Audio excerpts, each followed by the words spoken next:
La case abordée dans cette vidéo est tirée du numéro 17 du magazine italien L'Eternauta, paru en juillet 1983.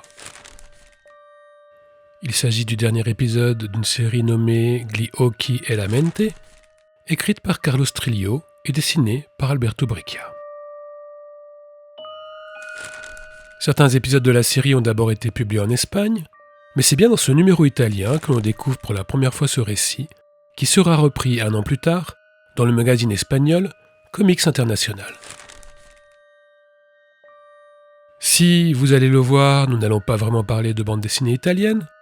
Indiquons tout de même rapidement que celle-ci a une histoire très riche, avec, dès les années 30, des magazines de qualité comme Topolino ou L'Aventuroso, dans l'immédiat après-guerre, une floraison de titres classiques, comme le Corriere dei Piccoli ou Il Vittorioso, et notons également en passant l'importance de la maison d'édition Bonelli ou le déploiement d'une pornographie et d'un érotisme macabre dans les années 70.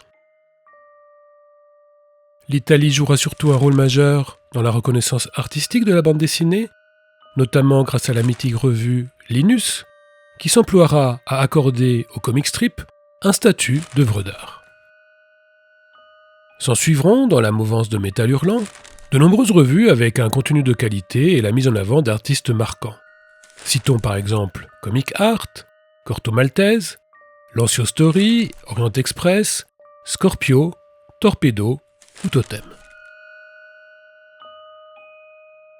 C'est dans cette famille de revues que vient se placer le magazine que nous étudions aujourd'hui. El Eternauta est à la base le nom d'une série nous venant d'Argentine. C'est peut-être la bande dessinée la plus importante de ce pays. Pour sa qualité d'abord, mais aussi pour son imbrication avec l'histoire sanglante des années 70, puisque la junte militaire au pouvoir enlèvera, torturera et finalement mettra à mort son scénariste, Hector Oesterheld, tout comme 30 000 autres supposés opposants.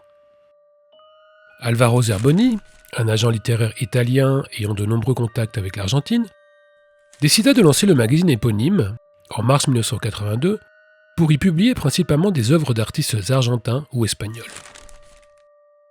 A noter qu'à cette époque, l'Argentine était toujours sous dictature et avoir un débouché européen pour les artistes du pays était une opportunité non négligeable. La suite de la série, El Eternauta, écrite après le meurtre d'État de son scénariste original, sera publiée dans le magazine italien. Si la volonté initiale de mettre en avant l'Argentine disparaîtra au fil du temps, la publication connaîtra tout de même un certain succès, puisqu'elle existera pendant pas moins de 200 numéros. Dans le numéro qui nous intéresse, le 17, on retrouve des œuvres dessinées par les Argentins Horacio Altuna, Francisco Solano López, Domingo Mandrafina ou Enrique Breccia. D'Espagne, nous viennent des œuvres de Vicente Segreles, Juan Jiménez, Fernando Fernández Sánchez, Alfonso Font ou Jordi Bernet. Si on ajoute à cela les noms de l'italien Sergio Topi ou de l'américain Richard Corben, on est obligé de reconnaître la pertinence du slogan du magazine « I fumetti più belli del mondo » ou, en français, « les BD les plus belles du monde ». La planche qui nous intéresse est dessinée justement par un Argentin, l'immense Alberto Breccia, riche d'une très longue carrière puisqu'il commencera à travailler dès 1939 et dessinera jusqu'en 1992. Parmi les nombreuses productions de l'artiste, on peut citer Sherlock Time, qui lui permet de rencontrer Hector Oesterheld en 1958, avec qui il créera plus tard Mordcinder en 1962, puis Une vie du Che Guevara en 1968, qui sera censuré par la dictature et qu'on pourra lire en France à partir de 2001. Enfin, toujours avec le même scénariste, Alberto Breccia fera une suite à la série El Eternauta en 1969, publiée dans le magazine Gente. Cette publication ne se passera pas très bien puisque le directeur de la revue, soucieux de ne pas froisser ses lecteurs par des messages politiques de plus en plus évidents, décidera d'en annuler la publication abruptement.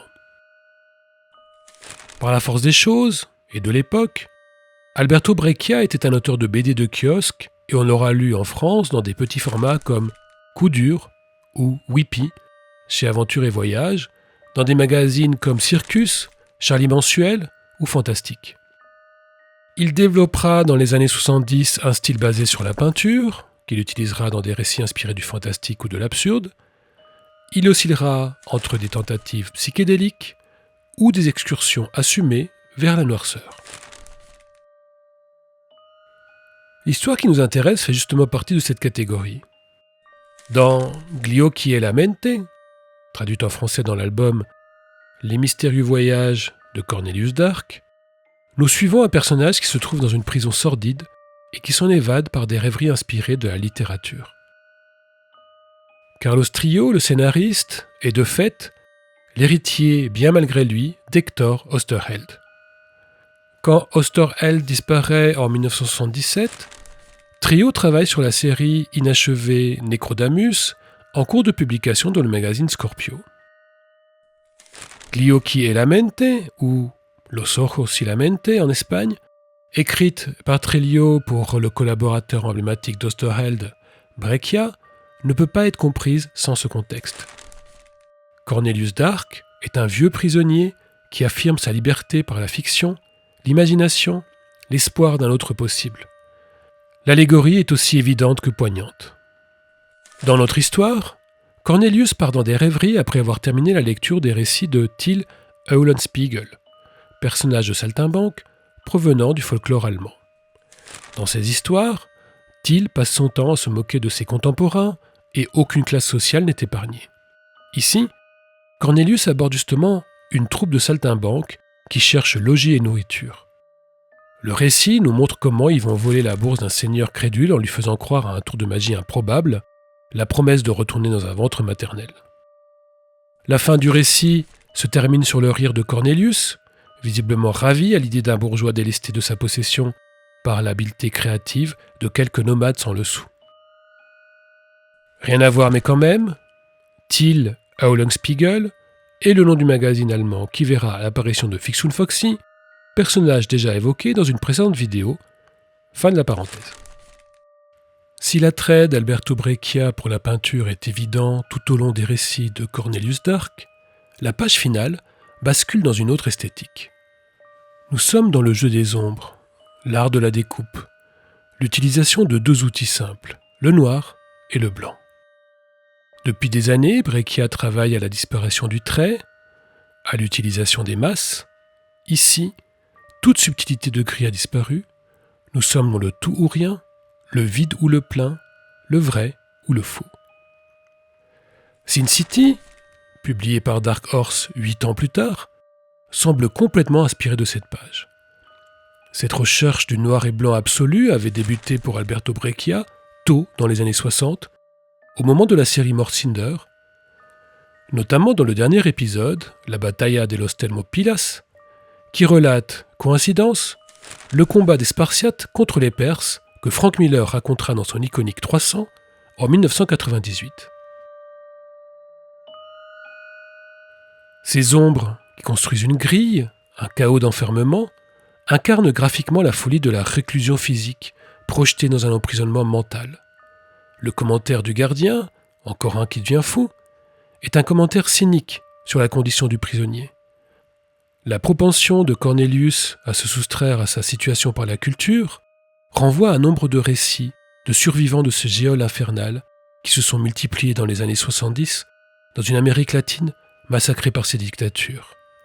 Cornelius, par son rire, par son rêve, par son imagination, rend un hommage vibrant à celui qui a disparu, Hector Oesterheld.